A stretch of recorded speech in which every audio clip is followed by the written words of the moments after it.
ఓం సాయిరామ్. సద్గురు సాయి లీలామృతంలోని నేటి పారాయణం. ఓర్పు విశ్వాసాలపై పరీక్షలు. రోజు రోజుకు పెరిగిపోతున్న శిష్యుల సంఖ్య ఆయన మహిమను దశదిశలా వ్యాప్తింపచేయసాగింది. ఇక శిష్యులను పరీక్షించదలిచాడు గురుదత్తుడు.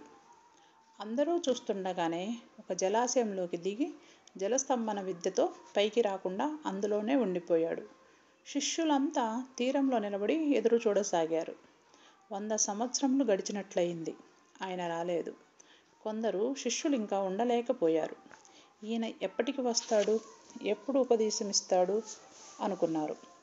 ఓర్పు లేని ఒక వర్గం వాళ్ళు తమ దారిన తాము వెళ్ళిపోయారు. ఓర్పు గల శిష్యులు మాత్రం ఇంకా ఎదురు చూస్తూనే ఉన్నారు.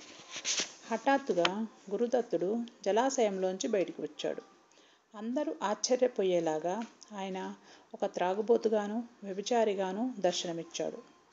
నిశానిమీలితాలైన కళ్ళు, తూలుతున్న వళ్ళు, చేతిలో మద్యపాత్ర, ముక్కులు బద్దలు కొట్టే మద్యపు కంపు, ఒళ్ళో అర్ధనగ్నంగా ఉన్న మంచి పడుచు పిల్లలు. ఈ రూపంలో దత్తాత్రేయుణ్ణి చూడగానే మిగిలిన శిష్యుల్లో మరో వర్గం చీదరించుకుంది. వీడేదో గొప్పవాడనుకున్నాం, ఇలాంటి భ్రష్టుడు మనకేం నేర్పుతాడు తత్వాన్ని అనుకుని ఆ వర్గం శిష్యులు కూడా వెళ్ళిపోయారు. ఓర్పు, గురువు పట్ల గురి ఉన్నవాళ్ళు మాత్రమే మిగిలారు. ఇంకా వారికి విద్య పట్ల ఉన్న శ్రద్ధను పరీక్షించాలి. అందుకే మిగిలిన ఆ అతి తక్కువ శిష్యగణాన్ని తీసుకొని సహ్యాద్రికి బయలుదేరదలిచాడు గురుదత్తుడు. తల్లిదండ్రుల అనుమతి కోసం ఆశ్రమం చేరాడు. దత్తాత్రేయుడి గురించి సంపూర్తిగా ఎరిగి ఉండడం చేత అత్రి మహర్షి అడ్డు చెప్పలేదు. కానీ తనకి తెలిసినా కూడా మాతృత్వపు మమకారం వలన అనసూయ మాత్రం అడ్డు చెప్పింది. నిన్ను నేను కన్నాను, నా మాట కాదనే అధికారం లేదు అంది. నవ్వాడా జగద్గురుడు. అమ్మా, నువ్వు కన్నది నా శరీరాన్నే, కానీ నన్ను కాదు. ఇదిగో, నువ్వు ప్రసవించిన దేహాన్ని నువ్వే తీసుకో అని తన చర్మాన్ని ఒలిచి ఆమె పాదాల ముందు ఉంచి నిరామయంగా వెళ్ళిపోయాడు దత్తాత్రేయుడు. సహ్యాద్రి పైన నిత్య నివాసం ఉంటూనే ప్రపంచమంతా పర్యటించేవాడాయన. కుక్కలచే వేదం చెప్పించుట.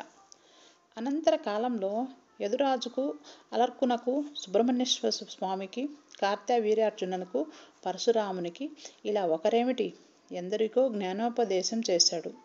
ఎందరినో రాజులను చేశాడు. ఎందరెందరికో ఆయురారోగ్య ఐశ్వర్య రూప గుణ సౌశీల్య జ్ఞాన వైరాగ్య మోక్షాలను అనుగ్రహించాడు. జంబాసురుణ్ణి గెలిచేందుకు ఇంద్రుడికి సంపూర్ణ సహకారాన్ని అందించాడు. ఆ దత్తాత్రేయుడి దయ వలన వట్టిపోయిన ఆవులు పాలు చేపాయి.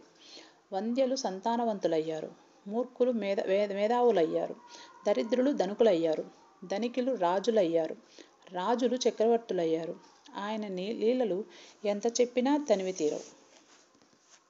ఒకానొక సందర్భంలో కేవలం అంగవస్త్రధారి అయి 4 నల్ల కుక్కలను తన వెంట వేసుకుని పర్యటిస్తుండగా కొందరు వేద పండితులతో వాగ్వాదం జరిగింది.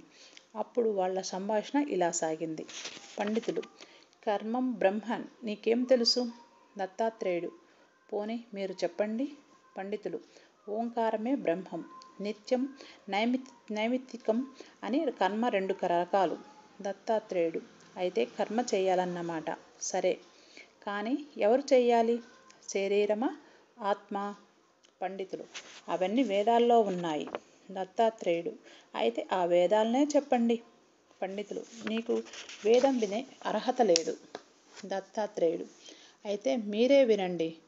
వేదం మీకే కాదు, నా కుక్కలు కూడా వచ్చును. ఏది చదవండిరా అని ఆయన అనగానే ఆ కుక్కలు వేద పఠనం చేశాయి. పండితులు బుద్ధి తెచ్చుకొని ఆయనను దత్తాత్రేయునిగా గుర్తించి క్షమాపణలు కోరుకొని వెళ్ళిపోయారు. ఇదే కాదు, ఆయన చర్యలన్నీ పరమ చిత్రాతి విచిత్రాలుగా ఉంటాయి. ఆయన ఉన్మాదిలా, వ్యసనపరుడిలా, ఇంకా చెప్పాలంటే తానే విధంగా ఉండే ప్రజలు తనకు దూరంగా ఉంటారో అలా ప్రవర్తిస్తాడు. అదంతా పరీక్ష. అది నెగ్గితే ఆ స్వామి పలికిస్తాడు, పలకరిస్తాడు. ఎటువంటి గ్రహదోషాలు, కష్టాలు గాని, భూత ప్రేత పిశాచాది పీడలు గాని కేవలం శ్రీ దత్తనామ స్మరణం మాత్రం చేతనే తొలగిపోతాయి. అటువంటి శ్రీ దత్తాత్రేయుల వారే కాలాంతరాన శ్రీపాద వల్లభులుగా అవతరించడం జరిగింది. సద్గురు సాయినాథార్పణమస్తు. శుభం భవతు. ఓం సాయిరామ్.